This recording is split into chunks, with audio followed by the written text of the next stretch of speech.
The first images lasted only seconds. A dark silhouette swept across the sky over Chengdu, accompanied by a familiar escort aircraft. To most people, it looked like just another military test flight. But to aviation analysts around the world, those few blurry photographs triggered one of the biggest debates in modern aerospace. Because something about this aircraft didn't make sense. Its broad, tailless shape hinted at a new generation of stealth technology. Its sheer size suggested it was far larger than a conventional fighter. Yet it wasn't the wing design or its dimensions that captured the world's attention. It is what lay beneath the fuselage: 3 engine exhausts, not 1, not 2, but 3. For decades, military aviation has followed a remarkably consistent formula.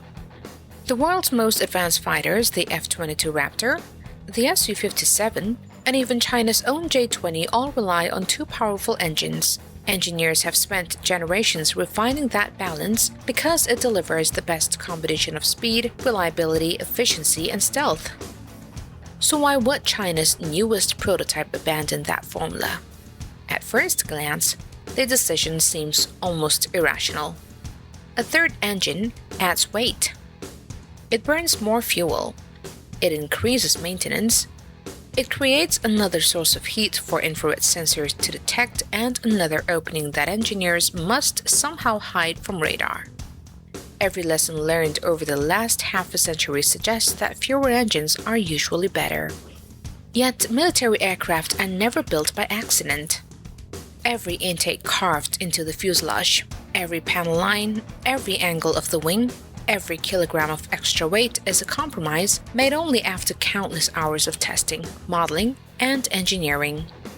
No aerospace team adds an entire engine simply because it looks impressive. If the Chengdu J-30 truly carries 3 engines, then someone decided that the benefits were worth accepting every penalty that comes with them. That raises a much bigger question. What does the J-36 know about the future of air combat that today's fighters don't? To answer that, we need to look beyond the engines themselves, because the 3rd engine may not be about flying faster. It may be about carrying more, seeing farther, thinking quicker, controlling unmanned wingmen, generating unprecedented electrical power, or surviving in a battle space where information is just as important as missiles. In many ways, the J-36 doesn't resemble a traditional fighter at all. It resembles something new, something designed not simply to win dogfights, but to dominate an entire battle space. But before we dive into the theories, we first need to separate fact from fiction. China has revealed very little about the aircraft. There are no official specifications, no confirmed performance figures, and no public explanation for its unusual design. Everything we know comes from prototype sightings, publicly available imagery, and careful analysis by aviation experts. That means one thing: the J-36 remains a mystery. And history has shown that some of the greatest breakthroughs in military aviation began exactly this way, with a glimpse, a handful of photographs, and a question that no one could answer. Today, we're going deep into that question. Why would anyone build a stealth combat aircraft with 3 engines when the rest of the world settled on 2? Because somewhere inside that answer may lie the first real clue to what 6th-generation air warfare will look like. To understand why the J-36 is so unusual, we first have to understand why almost every modern fighter in the world settled on 2 engines. For decades, aircraft designers have chased the same goal: produce the greatest amount of thrust while adding the least amount of weight. It sounds simple, but every extra kilogram carried into the sky has consequences. More weight demands more lift creates more drag, and more drag requires more fuel. More fuel adds even more weight. Aircraft design is a constant cycle of compromise. That's why modern fighter jets look surprisingly similar beneath the surface. Whether you're looking at an American F-22, a Russian Su-57, or China's own J-20, they all arrived at nearly the same solution: 2 powerful engines. It is not a coincidence, it is engineering. Two engines provide enough thrust for supersonic flight, enough redundancy to survive the loss of one engine, and enough efficiency to keep operating costs within reason.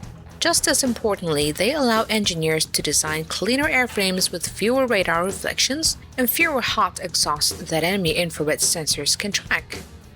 For decades, the twin-engine layout has been considered the sweet spot between performance, reliability, and practicality. So when analysts saw 3 exhaust nozzles on the J-36, many assumed that there had to be another explanation. Could the photographs be misleading? Was one of the nozzles an auxiliary power unit? Or had China simply made a design mistake? The more images emerged, however, the harder those theories became to defend. Everything pointed towards a genuine triple-engine aircraft. That immediately raised another question. What mission could possibly justify such an unconventional design? One of the first things observers noticed wasn't just the engines, it was the aircraft's overall size. Compared with the chase aircraft flying nearby, the J-36 appears noticeably larger than existing fighters. The fuselage is deeper, its wings stretch farther across the sky. The entire aircraft has a broad, blended appearance that looks closer to a stealth bomber than a nimble air superiority fighter. That matters because size usually reveals purpose. A large aircraft can carry more fuel, it can house larger weapon bays, it has room for more sensors, larger cooling systems, additional electronics, and more powerful computers. But every advantage comes at a price. A larger aircraft is also heavier. A heavier aircraft requires more thrust. And that may be the first clue to understanding the third engine. Perhaps J-36 wasn't designed to be the fastest aircraft in the sky. Perhaps it was designed to stay there the longest.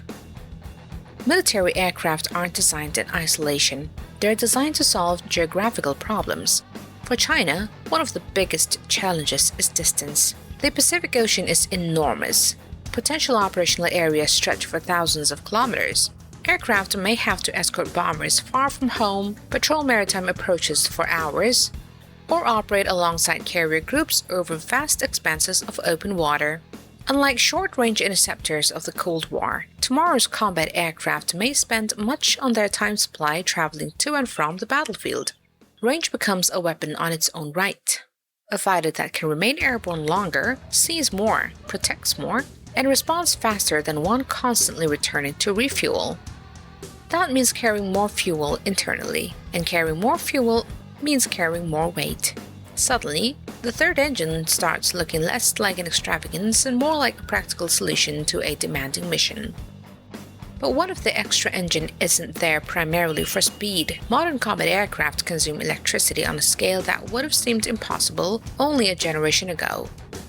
Their active electronically scanned array radars send out thousands of precisely controlled radio waves every second. Electronic warfare systems continuously monitor and jam enemy signals. Infrared sensors scan for distant aircraft without emitting any detectable energy, and secure communications link fighters with satellites, ships, ground stations, and increasingly, autonomous drones. Behind the scenes, powerful onboard computers fuse all of this information into a single picture for the pilot. The aircraft isn't just flying, it is processing, analyzing, and communicating. And every one of those tasks demands electrical power.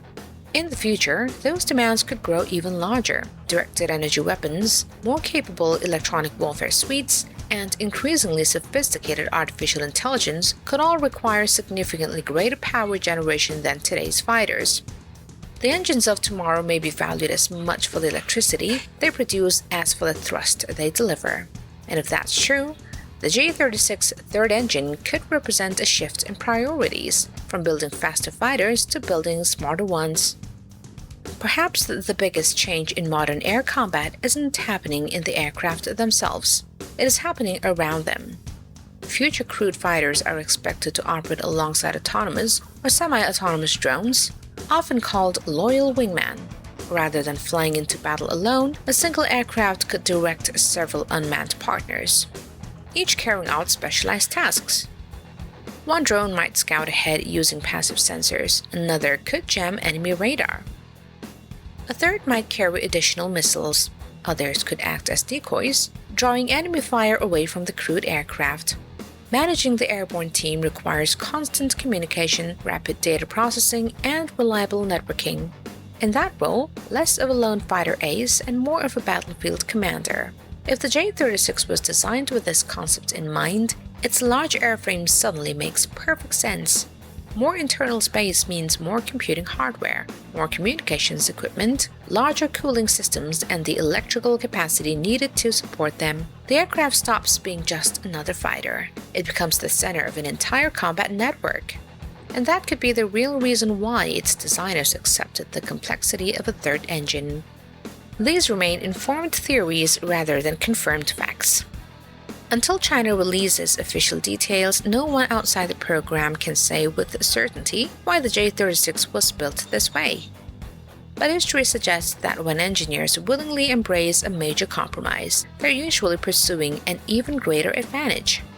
The real question is whether the advantage will prove decisive in the air wars of the future.